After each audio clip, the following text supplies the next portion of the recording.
Wow. Good morning. Good morning. Good morning. How are you? Where's everybody else? I know. I thought Robin would be here. I thought Robin would be here to welcome us with a cup of coffee. And I know. oh, well. Oh, I've had the email from him, so we know he's on his way. Okay. Where are you based in? Where am I based? I run my own consultancy business, management development consultancy. Whereabouts? So. Oh, where in the country am I? West Sussex. Yeah. Ah, right. Okay. Well, yeah. Lovely sunny morning. Well, I might be the most northerly one. I'm in Aberdeenshire. Aberdeen. My brother lives in Aberdeen. Ah, right. I thought I could recognise you. Yeah. Well, he spends a lot of his time abroad. He's he's a geologist. Ah, right. Okay. Which is why he lives in Aberdeen, and every year we say, "Oh, I kind of come and see you." We're going to come see. He's lived there for about 20 years, and we've never been up there to see him, which is true. Oh, is that right? Oh well, hopefully my brother's coming up to see me with his wife the 1st of June actually. Hopefully, I lived in Dunblane. I was a hotel manager for 40 years, and moved from Dunblane up to Aberdeen to help with my daughter's childcare. So I help along with my wife. We look after a 3-year-old and a 1-year-old. All right. And this is I'm just recovering because they laid me low with some sort of lurgy that they came bang with. Oh dear. Yeah, kids do that, don't they? It's still a bit sore in my throat. So thankfully this is up until this moment, I thought this was mostly non-participant. I would just be listening. I know. Anyway.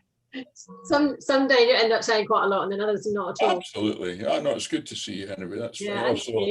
So you're not in the city of Aberdeen. I'm in right out in the Shires. They call it the Shires. It's like one of these. If it's the Shires, you're worth more money. So, all right. Hello. But I'm out in the countryside. I'm 25 miles due west of Aberdeen. Yeah, right. Right out in the nice countryside. So I look over the hills. Oh, lovely. To the in fact, a samurai shot there in Aberdeen, I think. And I look out over the hills to the south, and to the north is just farmland, really, I think, until the coast. So that's quite nice. Yeah. Good. Morning, Christina. Good morning. Yeah. From Spain. I'm in a private place, so I cannot Oh, I have problems with the micro, so I cannot remove my mask. Oh, right, okay. Okay. Oh, wouldn't it be lovely when we don't have to have those flipping masks on the time? Oh, for absolute sure. I was on Sunday. I was actually doing some mystery shopping for a vineyard on Sunday, and it was just. I mean, it was because we were eating and drinking. It was fine when we sat down, but as soon as we got up, and it was probably about 5 steps from the table to the door, but we still had to put our mask on to take those 5 Yeah. steps, and you just think, what Oh, difference does it make? changed my. I've just opened a meeting for somebody else, as you can see, Oh but dear. changed my name here.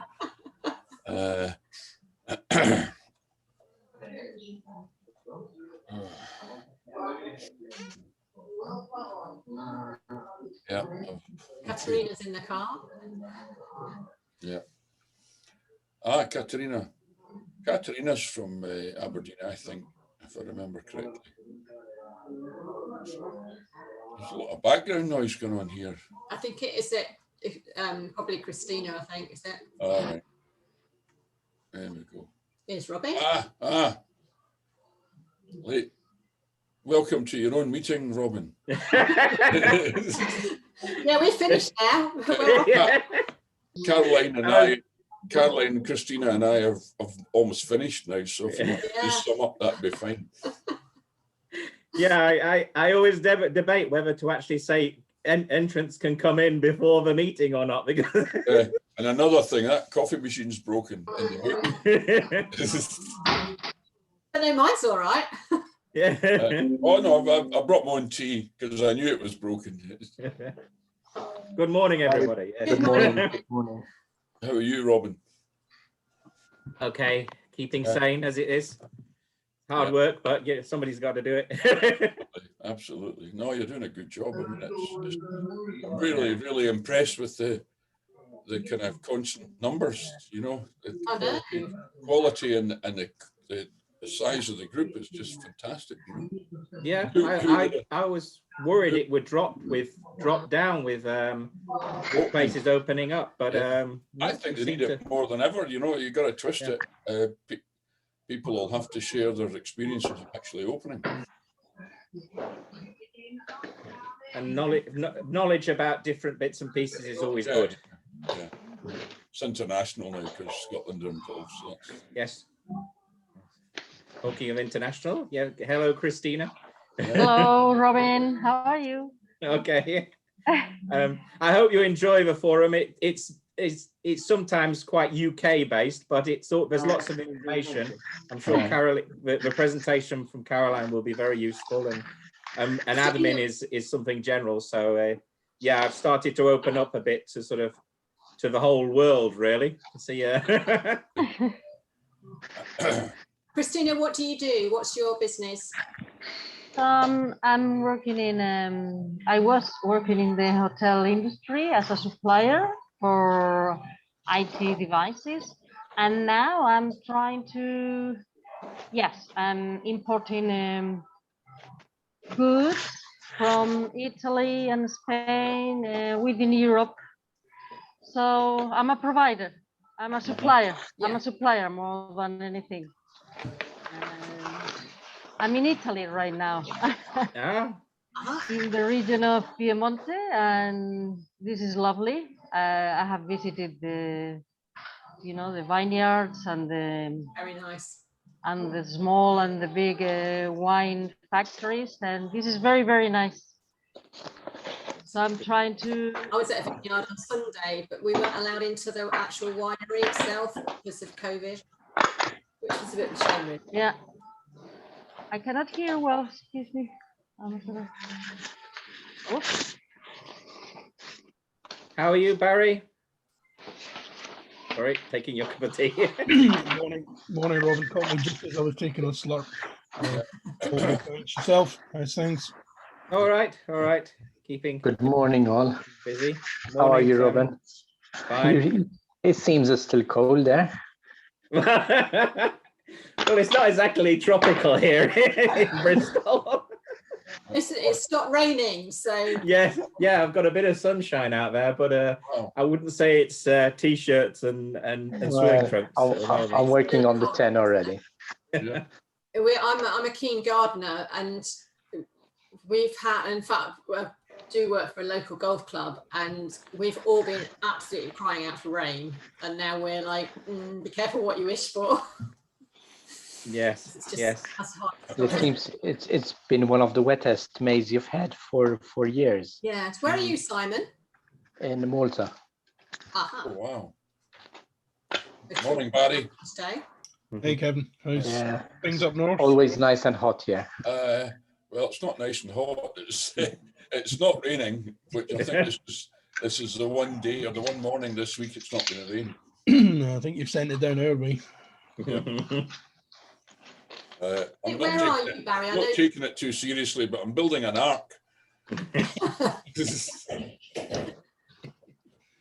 Morning, Caroline. Good to see you. I'm just outside Glasgow. Are you guys still in some sort of lockdown, or has it cleared now? Scotland is open. Scotland is open for business.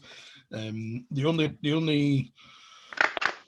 only strong restrictions that are in place, Robin, are in the city of Glasgow. So specifically within the city limits of Glasgow, they're still in what we call level 3, which is indoor hospitality is banned. Cinemas, theatres, things like that are still closed. So they're they're reviewing it on a week by week basis. I think there's quite a fairly serious outbreak of the Indian variant of COVID in some parts of the city. And they reckon that because of the delays, the kind of, oh, well, we're going to put India into the red zone, but you've got 10 days that you can come back. A lot of people did travel back from India. There's a large Indian and Asian community in Glasgow. And I think a lot of people did come back from India and came from Bangladesh and Pakistan via India to get around the restrictions.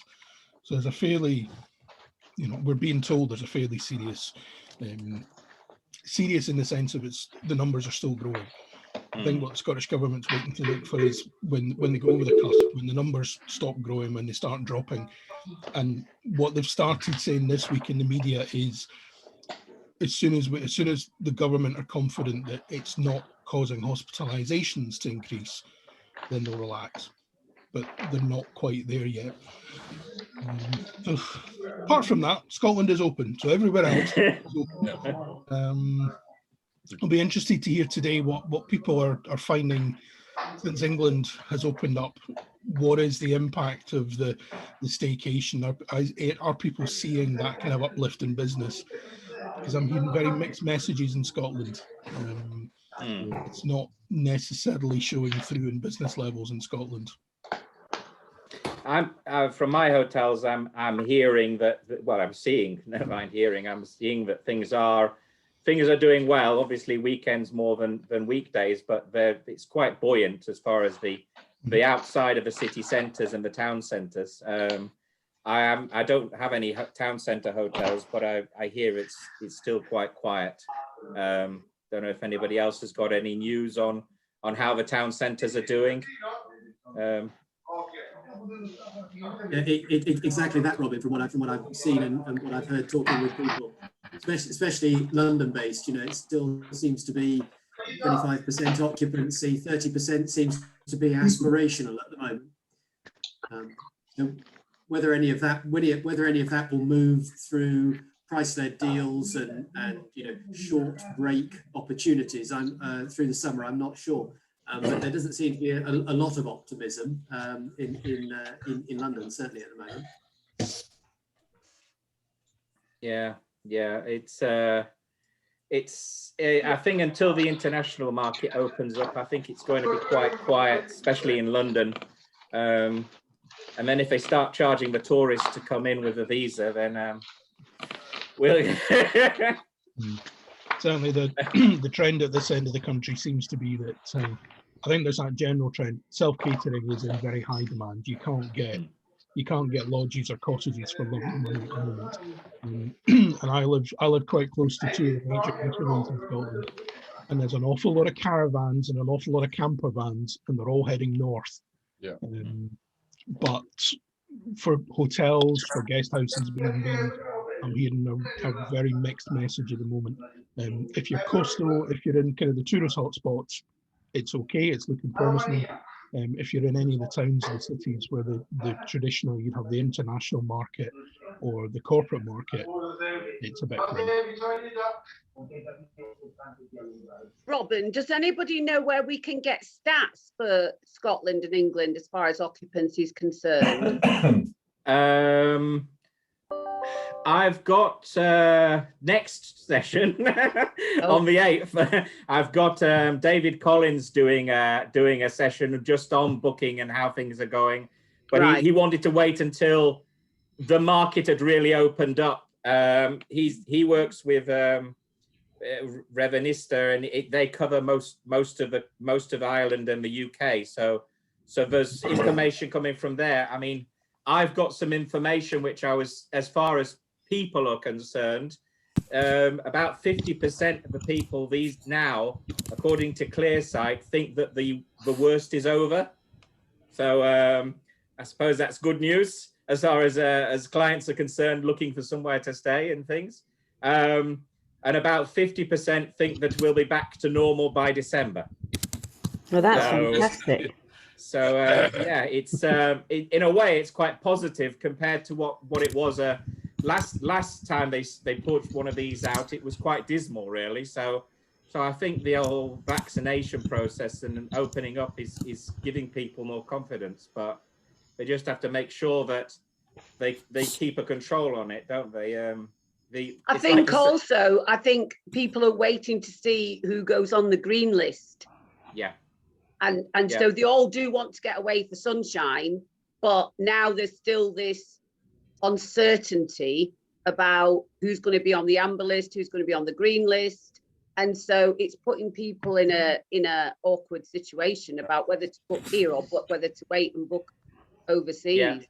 Yeah, I know. I work with a hotel that's in Portugal, and when they announced that they were on the green list, they had £500,000 worth of euros worth of bookings in a week and a lot of it was May, June. So literally people were just waiting for that moment. So I can imagine when they open up other countries, especially places like Spain, it will just, and unfortunately, I think that will prompt a surge in booking cancellations in the UK. And that's what my big worry is now, is that and almost think that at least I hope that they will cancel, and they will not just ignore it until the last minute and then just not turn up, which is an even worse situation for hotels. But there is a lot of talk about, I couldn't believe it. There was a program on the news the other day where they actually had a couple who were saying, oh yes, we've booked Tenerife and somewhere in Yorkshire or something like that, just in case. And you know, it's like, so yeah, it's quite a tricky situation we're in for this summer. Everybody's looking as though things are hopeful, but it could all change at the last minute. It's quite a catch-22, Robin. You're right, because accommodation providers need to be giving flexible terms at the moment. You know, I think there's no hunger to book on prepay advance terms at the moment with no cancellation option, but the danger of a wave of cancellations is a real risk. Yeah, and until the countries where people are likely to go have opened up and actually things steady down, I don't think there'll be any let up in this uncertainty. So I mean, I don't know whether the government, that is their plan, to keep everybody on amber until summer's over, so that people stay here and spend money. It certainly seems to be the approach from the Scottish government. They're saying, you know, there's a loud, clear message coming from Holyrood. You can travel, but we really don't think you should. The trouble is that people have already booked. You know, my next door neighbours are booked for Tenerife. They're only a young couple, but they can't do the self-isolation when they come back. So now they're thinking of switching their booking to Portugal because they just can't take time off when they come home.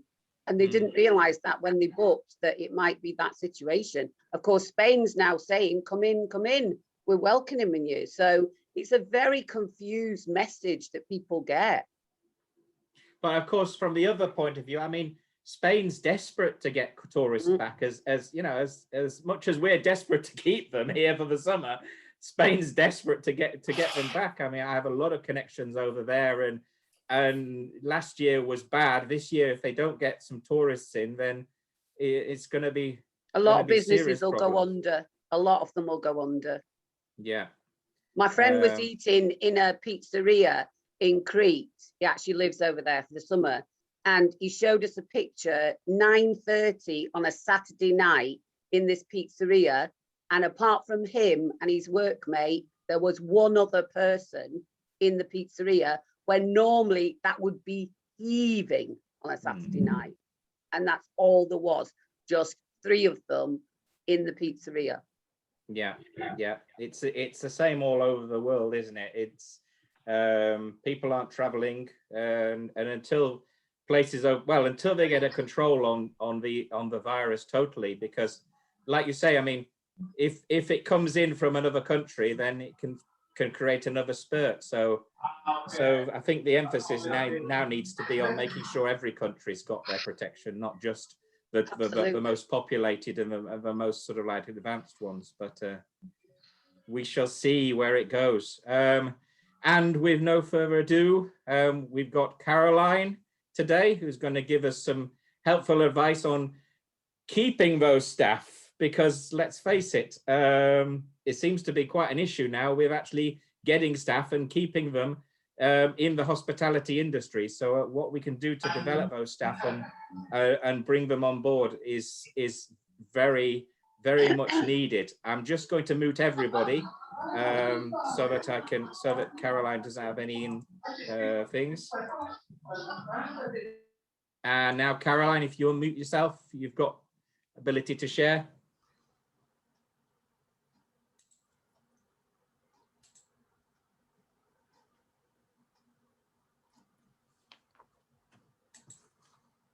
Does that come up? Yep, it's coming up.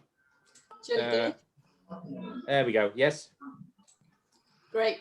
Let me just minimize this so it's not in the way. Good.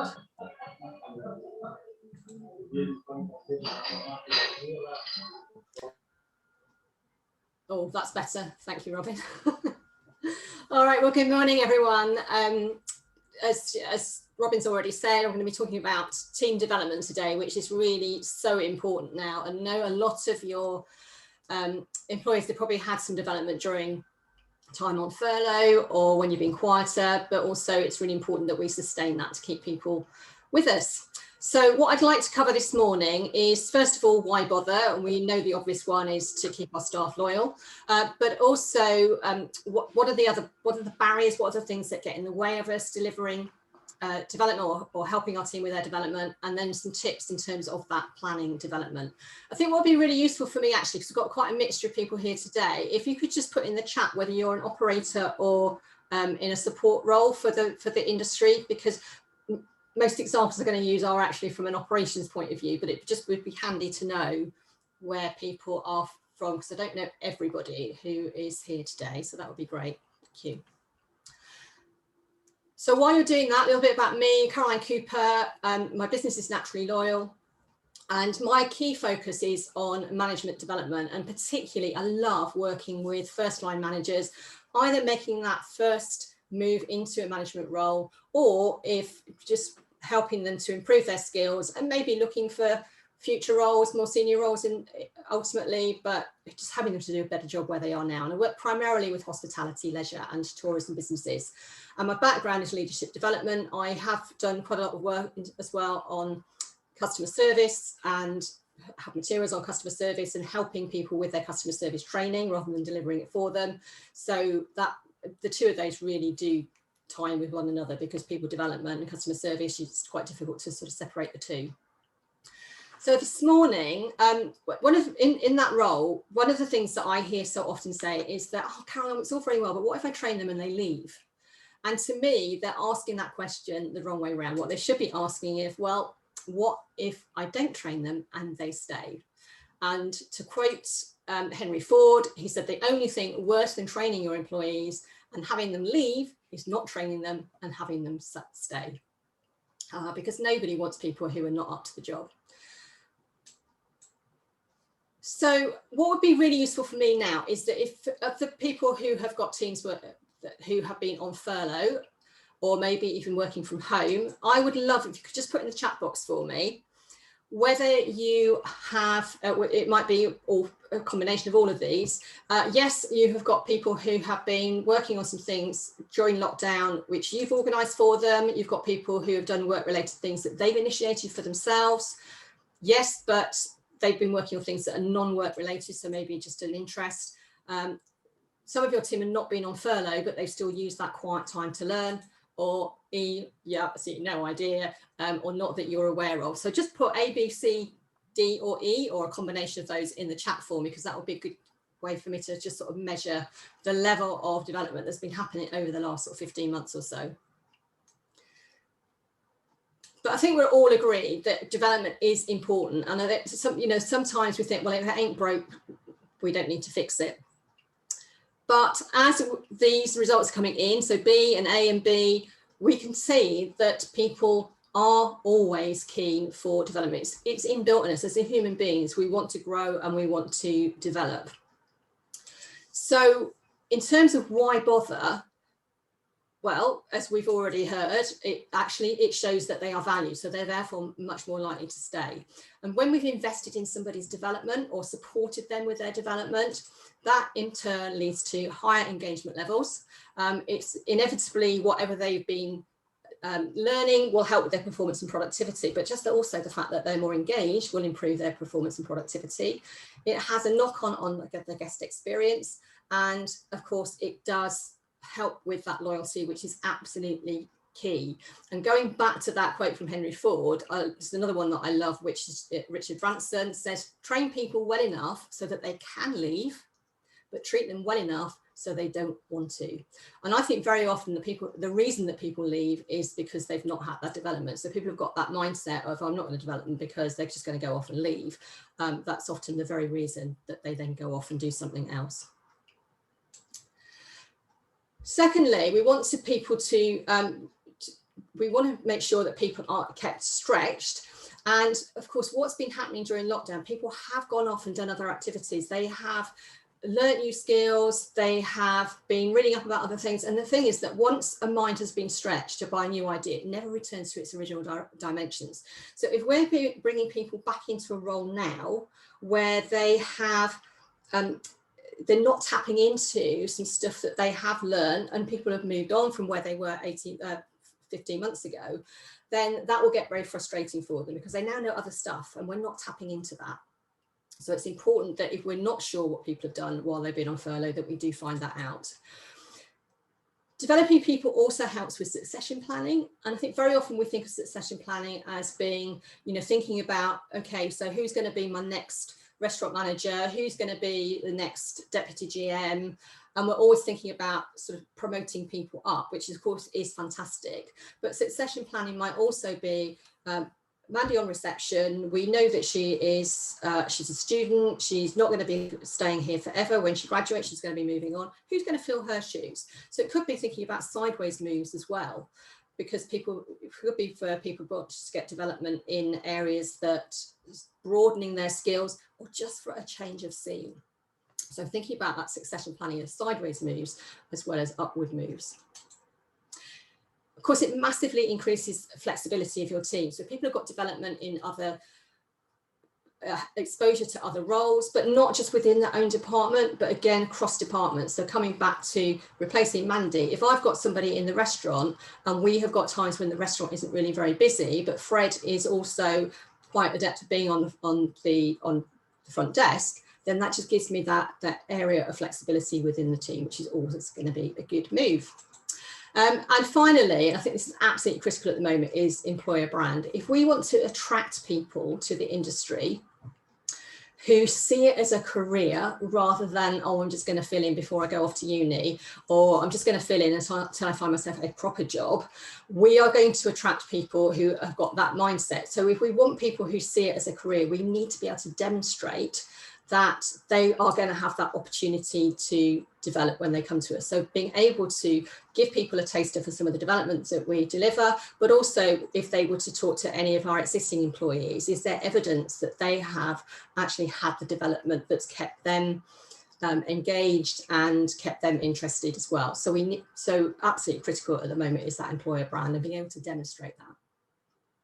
And one final point about why it's important, and I think this is where we think about what was happening 15 months ago when we had the first lockdown and what's happening now, is that we need to be thinking about continuous improvement. And sorry, I've got quite a few quotes today, but I love this quote as well, is that no man ever steps in the same river twice, because it's not the same river and it's not the same man. And I think that is definitely true about our businesses at the moment. Our team, when Fred went off on furlough in March 2020 and has now come back in May or June of 2021, Fred's not exactly the same person that he was 15 months ago because of all of the experience that they've had in between. So there may be some things that people were either they weren't interested in 15 months ago, which they are now. There may be some things that they've had development in, but they have forgotten it all. They've lost their confidence in it, or the opposite. They've actually now had some practice in some of the things they've done and they have developed as an individual. So thinking about that as just don't be afraid to revisit things that you think that they've already had before. So there are some compelling reasons as to why we do it. What actually gets in the way of us doing it? So if you'd just like to put in the chat for me, in your experience, what gets in the way of effective team development? And that might be things that you know that you've wanted to do some development with some of your team members, or maybe you personally have not had the development that you've want because of particular circumstances. So it'd be really good to just if you pop in the chat for me what have been your experiences, and while you're doing that, then I'm going to go through 9 barriers that I see time and time again, and this list is by no means exhaustive, but these are the most common ones that I come across. The first one is that we're always too busy, and people's development is often the one thing that could get shunted down the priority list. And unless we actually schedule time in for people's development, then the chances are that it's not going to happen.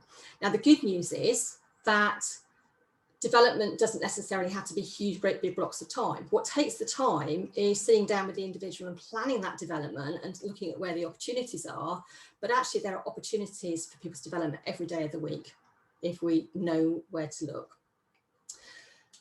The second one is that there is no clear goal. So people are having, they are receiving development, but it's not really, from their point of view, they don't know where it's going, or we don't know what it's aiming for. So it's all a bit hit and miss. And it's all a bit like, okay, well, it's all a bit, potentially it's meaningless, so it doesn't really quite hit the spot. So we need to be thinking about what is the specific goal. Now, that doesn't mean to say that their goalposts don't change over time. That's not written in tablets of stone, but it gives the job holder something to actually aim for. And if anybody else is supporting that person, it gives them something to aim for as well, something that's measurable. That then leads in, if they don't see the relevance of it, is that, well, it's not my job, I don't know why. So let's go back to Fred in the restaurant and Mandy on reception. I don't know why, I'm going to be going and working in reception. It's not relevant to my job. So if you've not had a discussion about it, if people are not bought into it, then if they're not engaged, then the chances are that it's not going to be very effective. So it needs to be based on something that is either important to them, or that there is at least a discussion as to how it is relevant to them and how it's going to help them in their role. The fourth problem is expecting instant results, and that might not be from you. It might not even be from the job holder, but it might be from their immediate line manager. Oh, well, they've had this or this in this area, and they're still not being able to do this, this, and this. And I think again that we need to think about people's development as an investment over time. It's not like and it's done. And sometimes there's a sort of bit of a misunderstanding about that, misconception, should I say. Fifthly, it's a lack of opportunity to practice. So it's all very well somebody learning in theory a new skill or about a new process or about another department. But unless people actually get that, get some hands-on experience, it's always going to be theory. We need to have that practical experience. I'm just thinking about tomorrow. I'm doing some training tomorrow, and we're going to be doing some role plays. And I know they've got a couple of women there who will be there tomorrow who hate role plays, but it makes such a difference when they've done it, because it's all that stuff that doesn't quite trip off the tongue the way that you want it to. So whether it is anything to do with communication skills, or it's going to be maybe some of the areas in finance that Robin might be helping with, people need to be able to put those things into practice as soon as possible, so that they know what works, what doesn't, but also there's an opportunity to learn. People sometimes, the development doesn't work, isn't effective, because they don't feel trusted. And it links in with not having opportunities to practice, but the opportunity to practice, yes, it's presented to them, but somebody else sort of intervenes because they don't trust that person, and therefore they don't give them the exposure. So Fred goes and spends some time on reception, but Mandy is overly protective about everything and won't let Fred touch anything, so he doesn't get that opportunity to learn. And then in turn, when We've lost your sound, Caroline. I think she's frozen, hasn't she? Just a minute. Where is she? Can't even see her on there. We've got her. We've got her presentation. Just a minute. But I can't see her on the list of participants. No, yes, she is. I can see her. Wi-Fi is not to be trusted. Yeah. Hello, Caroline. If you can hear us, we can't hear you.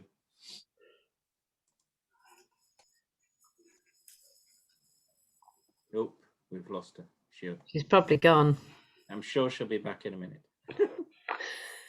Oh no, she's still.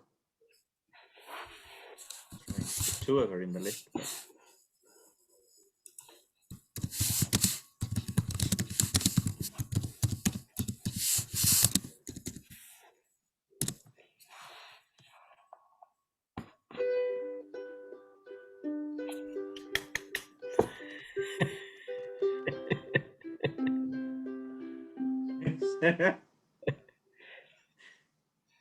Normal service will resume in a few moments.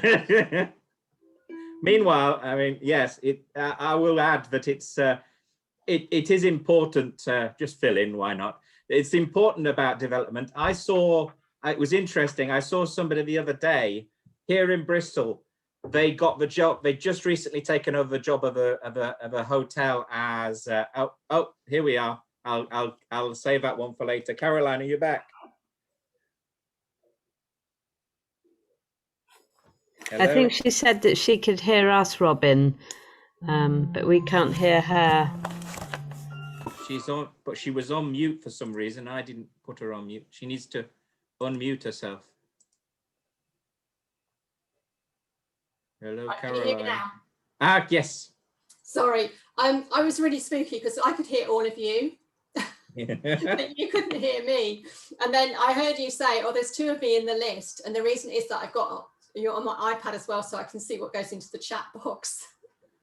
So sorry about that, everybody. Anyway, I'm back. Just put a thumbs up so that I know you can all hear me and see me. Yeah, fantastic. Thank you. So when I was so rudely interrupted, we get afraid of making mistakes. God, if I got afraid of making mistakes on Zoom and presenting, then it would be, we all make mistakes. I don't think it was anything that I did actually. But there is that fear. So if, just going back to the Fred and Mandy scenario, Fred goes and spends some time with Mandy. Mandy is overly protective about everything, doesn't let Fred get involved. Then Fred starts doubting himself when he's frightened of making mistakes. So stops doing stuff. So that actually it becomes a self-fulfilling prophecy, really. So it's really important that we accept with people's development that there are going to be mistakes. It's not all going to be perfect. And that's how people learn, providing we stop and actually analyse what has gone wrong. Don't know what went wrong with this though, so apologies. The barrier number 8, with my slides, we'll just move on. Thank you.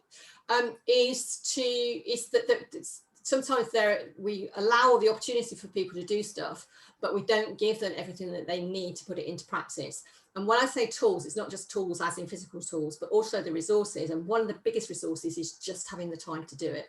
Somebody's already worked an 8-hour shift. They are exhausted.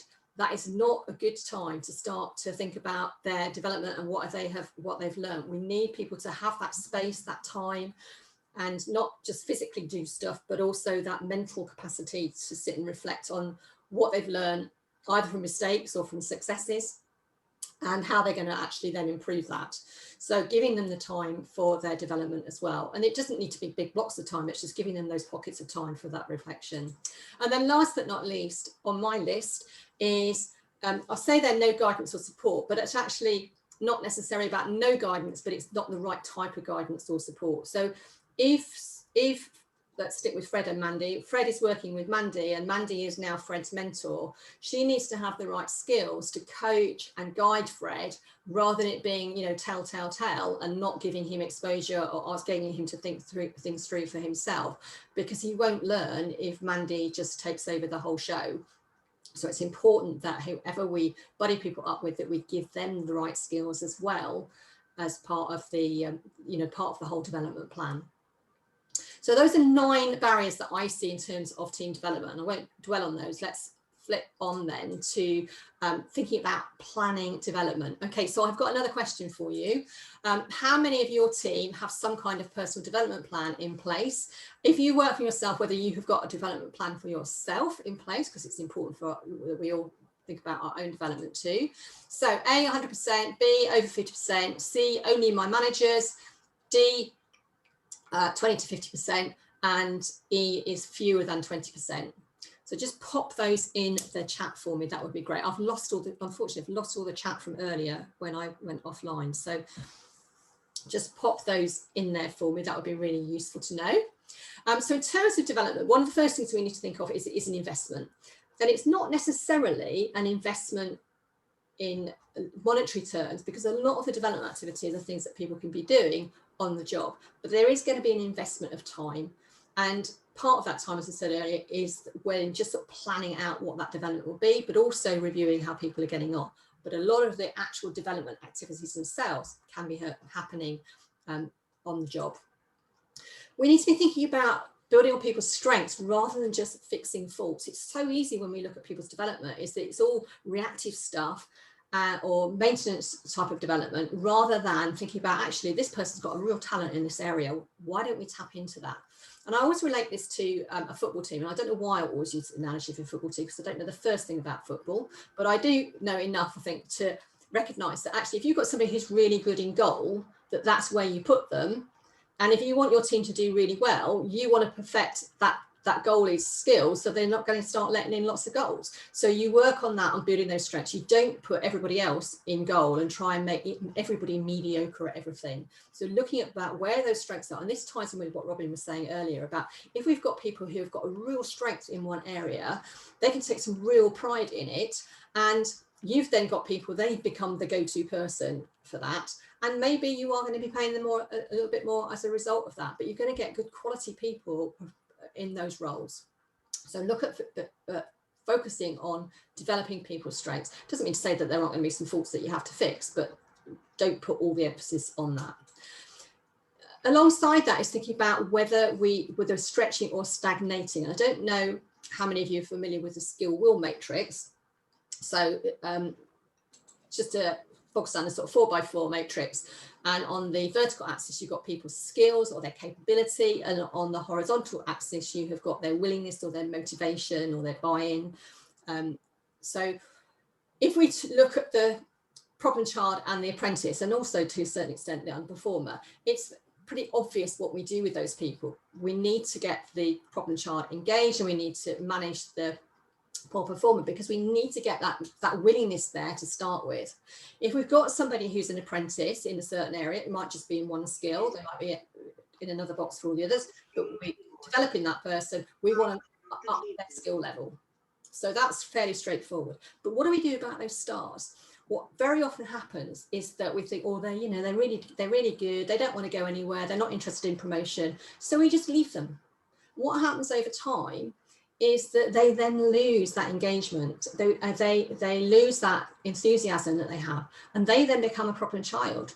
They're just either they're bored or they don't feel recognized. So it's really important with people in that top right hand corner is that we also stretch them. So when we're planning development, we need to think about everybody within our team about what that development might be. But of course, we can't be planning people's development when we're stuck in a room on our own. We need to be talking to the employee as well. So here are just some of the things that we might want to be talking about, discussing with them. First of all, how do they see their role and their contribution to the business?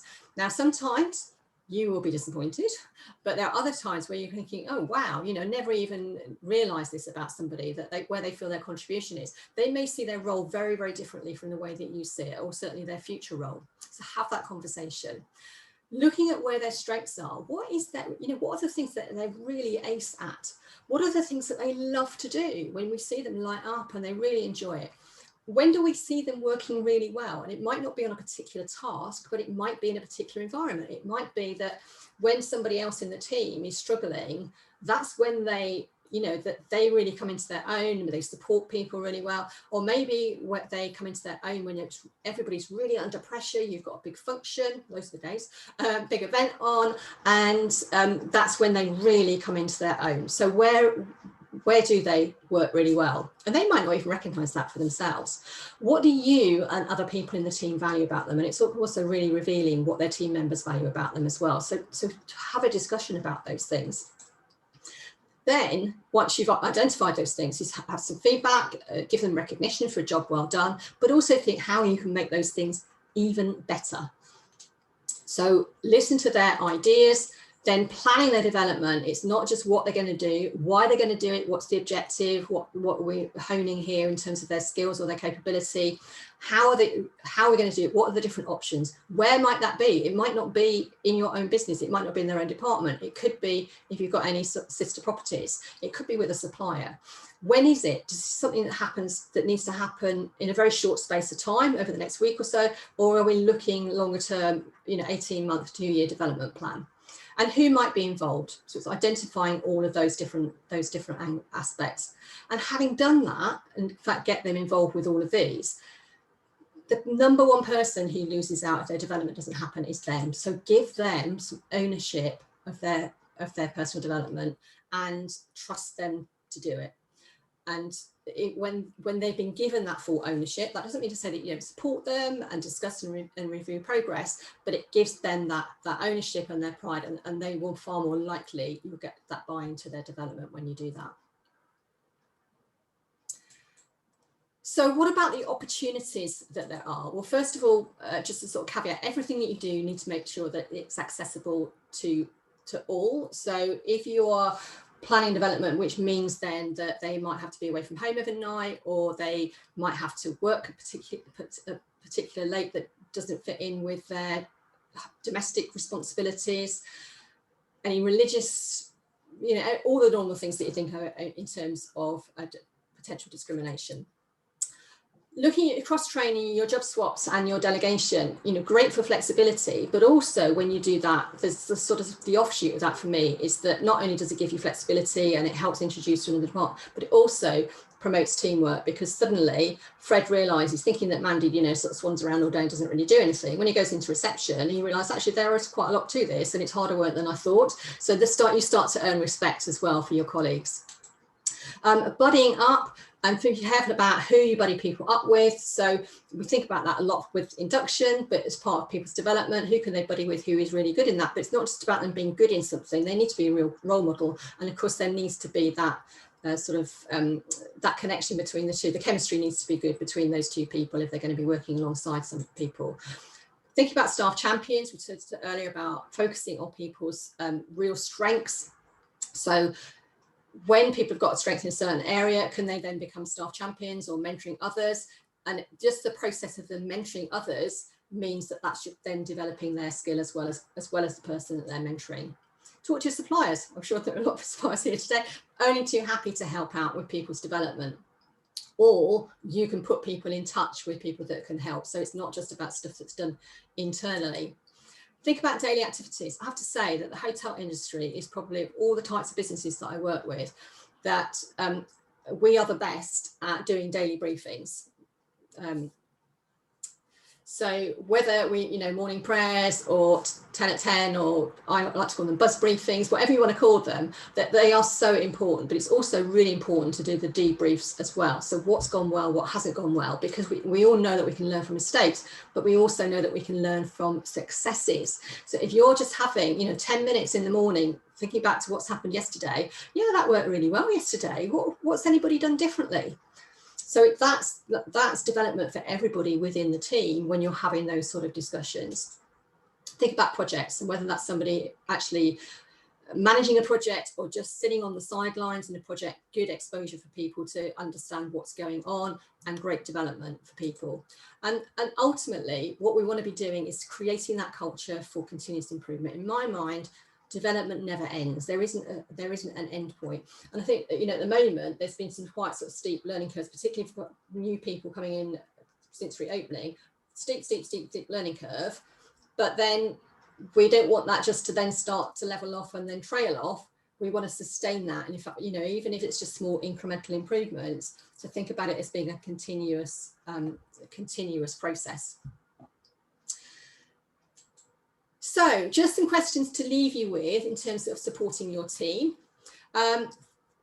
Question one, who has strengths that we can better utilise, that we're maybe not tapping into those strengths at the moment? Where are the gaps that we need to fill? Because there might be, you know, thinking about people moving on, succession planning.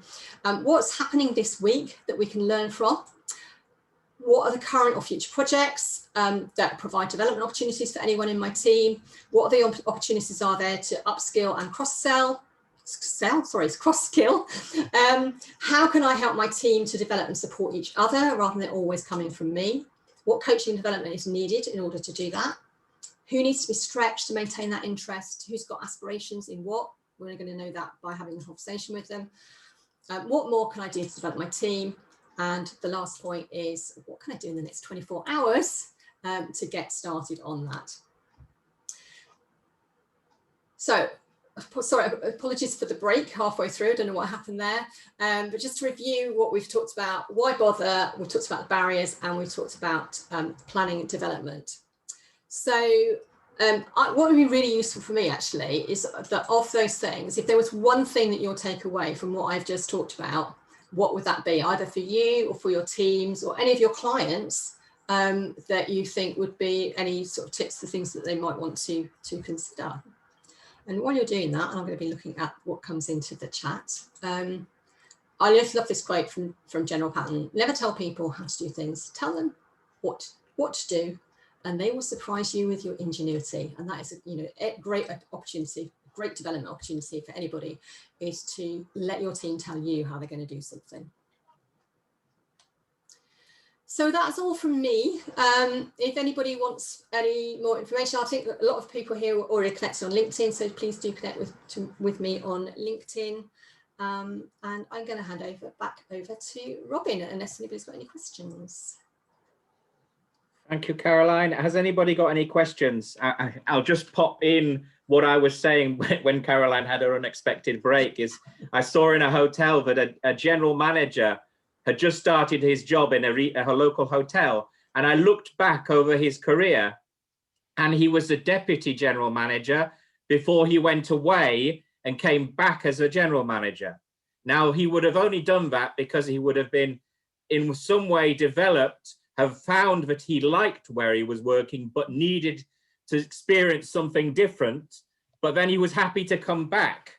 And I think that's the important thing about developing people. Yeah, they may leave, but hopefully they'll leave to something better. And you never know, they may come back if you've treated them well and be somebody else and somebody higher up in the scheme of things. So I'm a strong believer in developing all my team always. And when I worked for Sodexo, when they had a training centre, and we used to invest a lot in people's development, and it was something that we were all really proud of, that we knew that people would spend a few years with us, go off and do something else. But I tell you, Robin, the number of people who came back, and it wasn't just because, I mean, I can't speak because I don't know many people who still work for Sodexo, it's quite a long time ago, but when I was there, you know, the number of people that came back and they said, actually, Caroline, what I didn't get is I didn't get any development. You know, the company, they were fine. We enjoyed working for them, but nobody invested in me as an individual in terms of my development. And all, you know, brilliant stuff that we do here. Was the key driver for me to come back to Sodexo. I do think that, oh, sorry. No, go on. I do think that the bigger groups like IHG, Hilton, I work for Hallmark, Le Méridien, they're very good at investing in people because they give you the tools to do that. But unfortunately, it's the smaller independent hotels that just don't have the manpower or sometimes the knowledge, because the people that own those smaller hotels or independents haven't actually been hoteliers before. So they themselves probably need training. So they tend to overlook it as such. And I saw somebody I saw it disappear. I lost all the chat from earlier, but I did see that somebody had said about people not recognizing the importance of it. And I think that's the first step, because people, if you've got an owner who doesn't get the importance to developing people, we've got to sell the idea first before they are going to actually do anything about it. So that's got to be the first step. In fact, my blog yesterday was about selling the idea of training. So if anybody wants to revisit those points that I discussed, they were on my blog yesterday. I thought I'm going to repurpose some of what I'm doing. So do go and have a look at that. But I think it's too easy then, because what they do is they blame the member of staff for not actually serving to the right standard. Yeah. But in actual fact, you can't blame the member of staff because the member of staff's never been trained. Exactly. So they don't know the standards. Exactly. And when I was doing a lot of customer service stuff, that was some of the people say, but you know, they're not doing this, this, and this. And I say, well, do they know what they should be doing? Well, it's obvious, isn't it? No. To a 17-year-old, what is obvious in, you know, I think where I was last week was a golf club. I mean, that isn't like this because they are very, very good. But James has a lot of, you know, for you and I would be youngsters working for him. Some of them are at studying hospitality or tourism at University of Surrey. So, you know, he's got some good people who've got a little bit of nous about them. But the members are probably, you know, 70% of their members are male.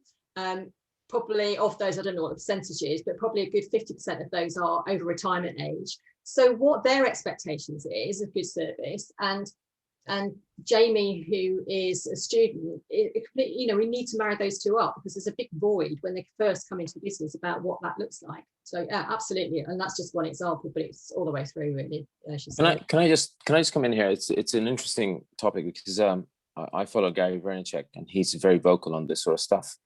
And there's a particular video that comes to mind where he mentions somebody who's not, and this is what he practices. So somebody in his business was not performing. So he brought them and sat them down. And the first thing he said, is there anything or any training or any tool that I have not provided to you for you to be able to do your job properly? So rather than going in and saying, look, you haven't done this and you haven't done that, he's actually taking ownership and accountability of the fact that he works with this guy and this guy works with him. And obviously he's the one who has to provide all the facility and facilitate for him and provide the tools. And so he's taking ownership of the fact that he's not, that he may not have provided tools. The funny thing is that the reaction of most people says, oh, actually, no. It's I've got all the tools. It's just actually I've got this problem. And it turns out it's a personal problem. Yeah. It's not even so it's a great way of actually breaking the ice and actually saying to them, look, I'm concerned about your performance, but is there something that I have not done? Yeah, it's saying it is okay to say that you need something and that you need some help. That's the other thing. I think people are afraid to actually ask for help in terms of how they do their job, because they think that their boss expects them to know all the answers. But how can we, coming back to Elaine's point, if nobody's ever spent the time with them?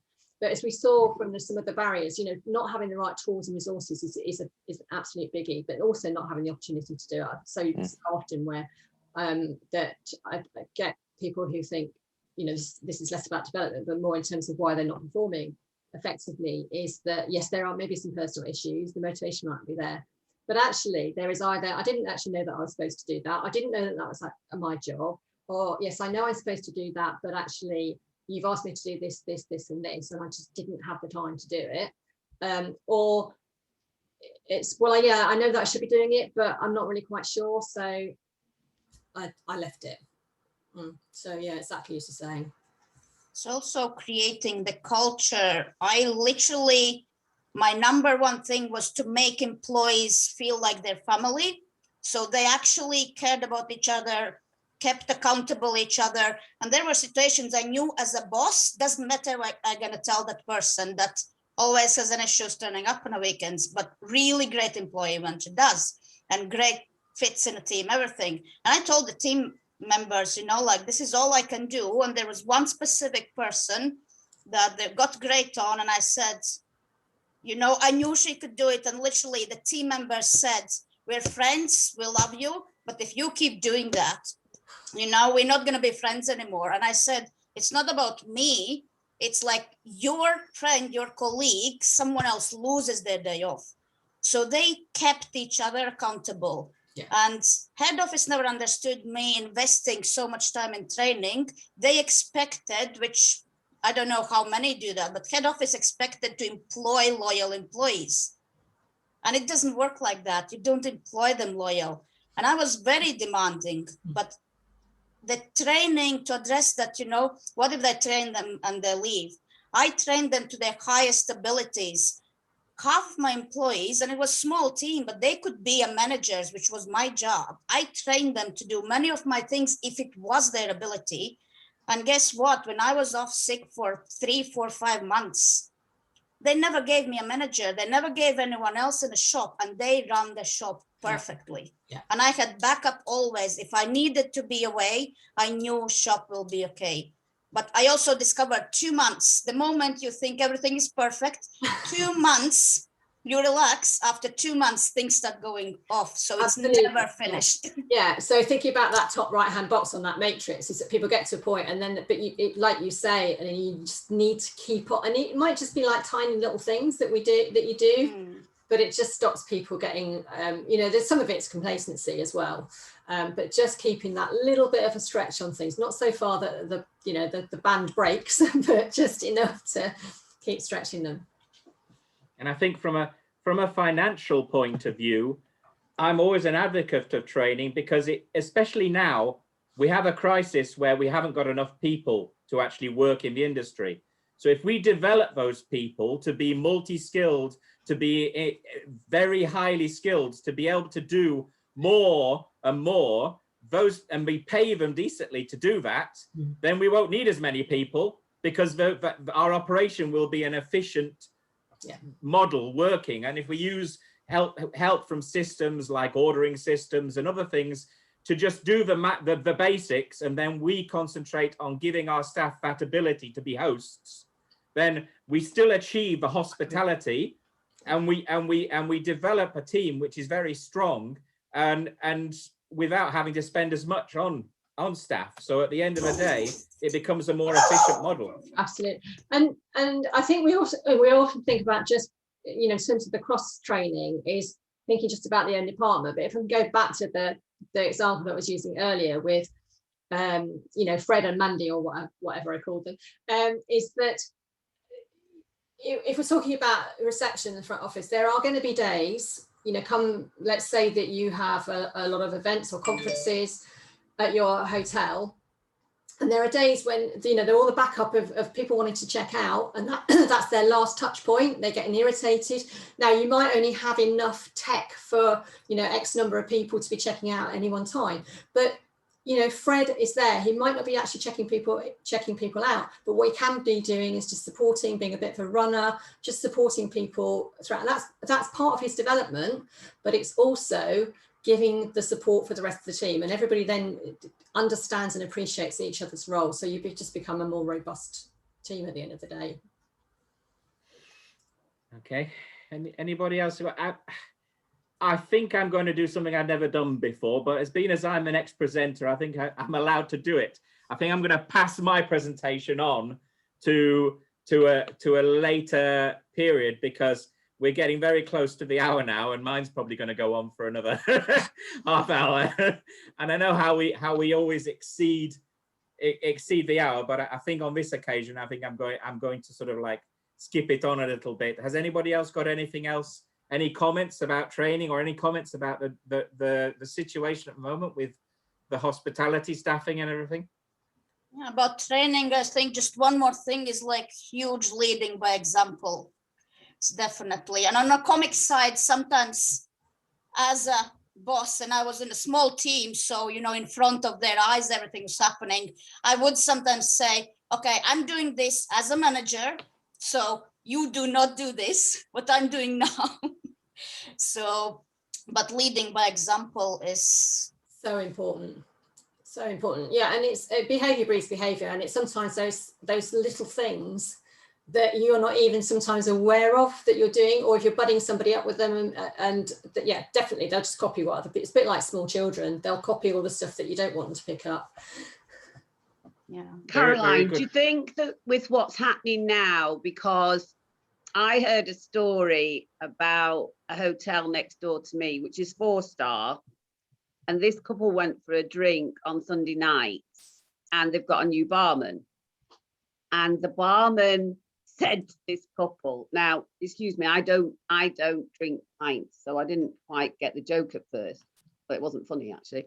They said, do you want a pint of whatever the local brew is? Do you want a pint of Guinness, or do you want a pint of wife beater? So I thought, I don't know what they're talking about. And this barman meant a pint of Stella, but that's what his local, you know, colloquialism is for it. And he's actually he's not local to the Scottish borders, he's from Motherwell. So they said, well, that's what you'd expect from someone from Motherwell. And I said, well, it's not what I'd expect from a 4-star experience. Yeah. And they said his attitude was very much, there was people trying to get in the sliding doors. And he said, oh, for God's sake, I've shown them so many times how to do this. This is ridiculous. Are the idiots? And I thought, if the general manager, who I know, knew what he was saying, he would be absolutely devastated. And I think, but we're in a situation where there's not enough people to go round, because we can't ask Europeans to help us this season because of Brexit. So we've got less staff available. So don't you feel that training is going to be even more difficult, because people are just going to say, well, I haven't got the time. I've just got to take what I can take out of the market. And if my staff aren't up to a 4-star standard, I'll take 2-star staff or 1-star staff, because it's a body.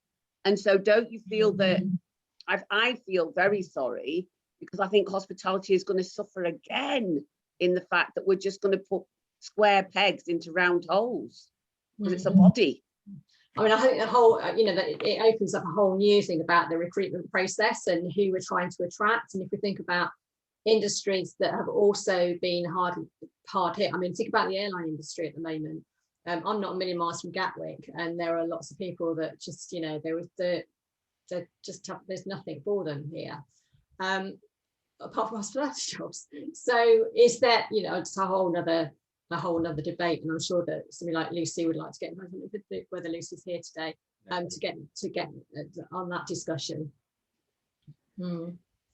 I think it is a case of, I mean, somebody said earlier, it's about the character of a person and not training them the skills. Once you've got the right person, and if that means paying them a little extra to get that character, to get that type of person, you just put all the development into them and make them an even better person, and make them almost worth what you're offering to pay them, because you know that at the end of the day, if they've got the right attitude, you've won the battle on and that sort of example there. I can see that guy didn't have the right attitude to be working in hospitality. So, you know, at the end of the day, it's a false economy. Yeah, absolutely. You know. Yeah, absolutely. And coming back to what was said earlier about I think it was Selena was saying about how being a role model, and it only takes one other person to pick up that, you know, is that acceptable behavior, and then before you know it, it's like a rotten apple. You know, it's everybody and actually that's going to cost that business far more than just time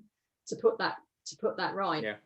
And their audience is a very mature audience because of where we are. It's not a young people's place. It's a very mature people's place. So, I mean, that I will ring the GM because I know him. And I think if he knew, he would just be devastated.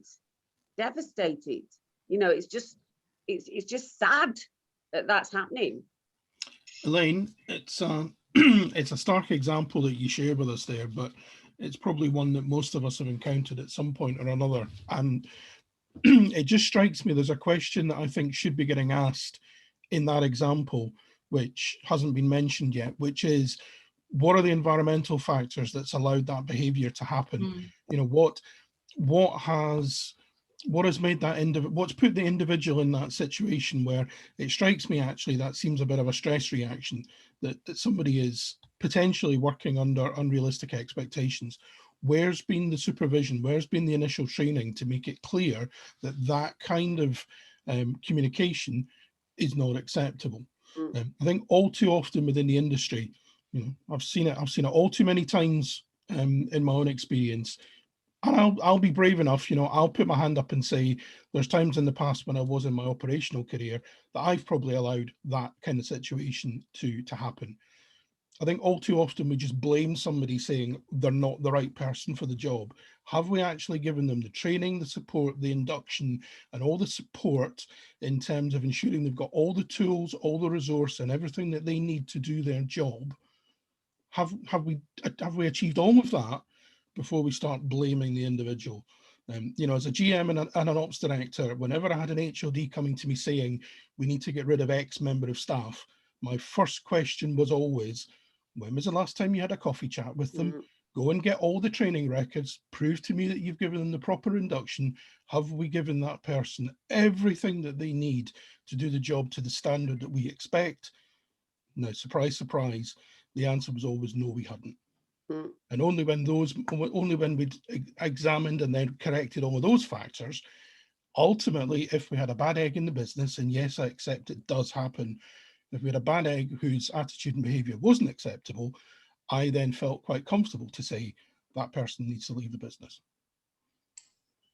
Yeah, I agree, Barry. And I also think, what were the interview techniques? Because you can pick up a lot in an interview about whether that person is suitable for your business or not. Totally, Lynn, and that needs to be part of the recruitment process. Now, one of the dangers of the current conditions is that we bring the wrong people into our business.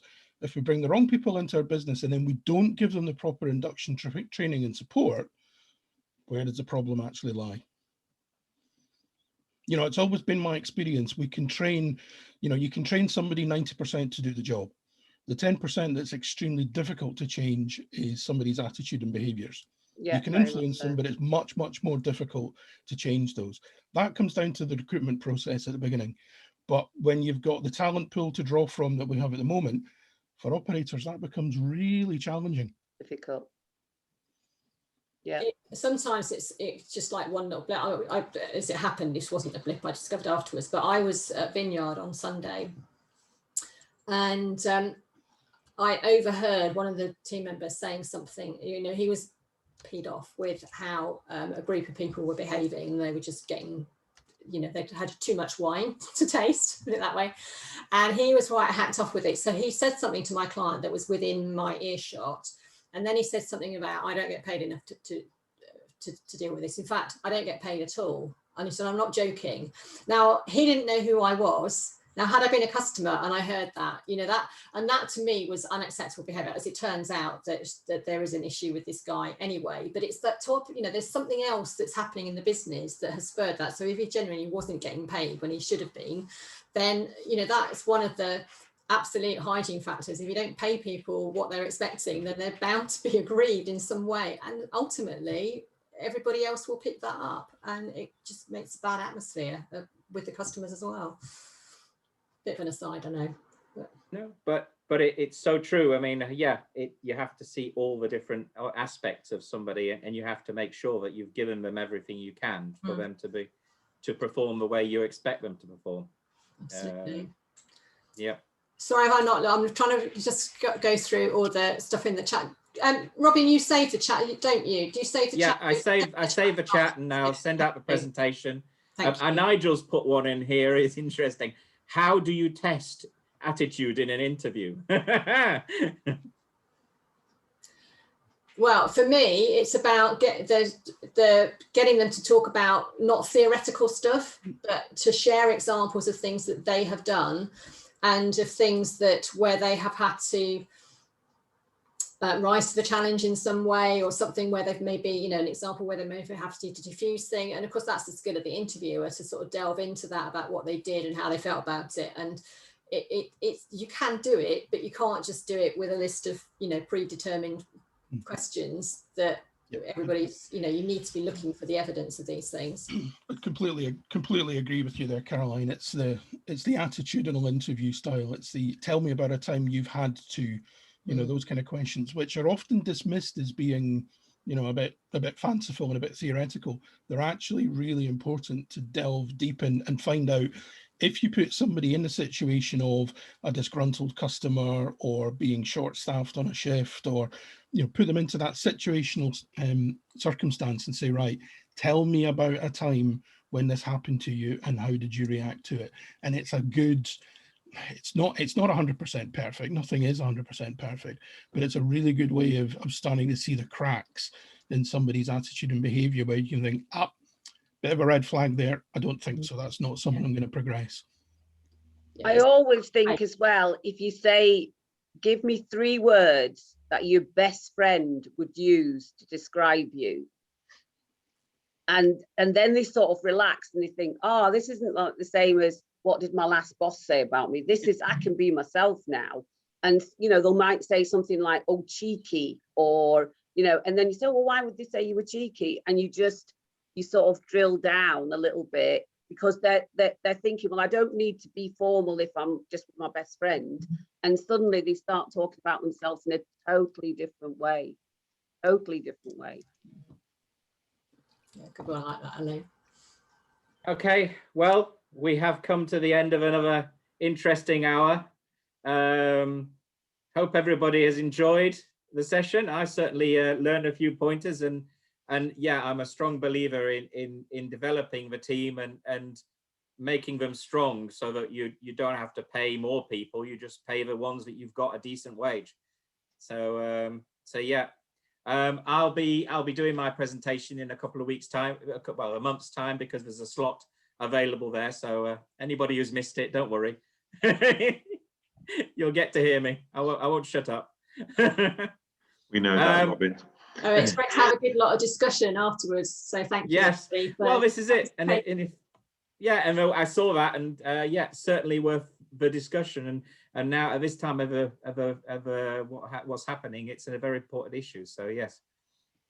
Okay. Well, I'll look forward to seeing you in 2 weeks' time. And thank you all for attending. Yeah, thank you. Thanks so much, Robin. Thanks, Did a great job. Bye, everybody. Bye. Bye. Bye. See you next time. Bye. Bye, Robin. Bye.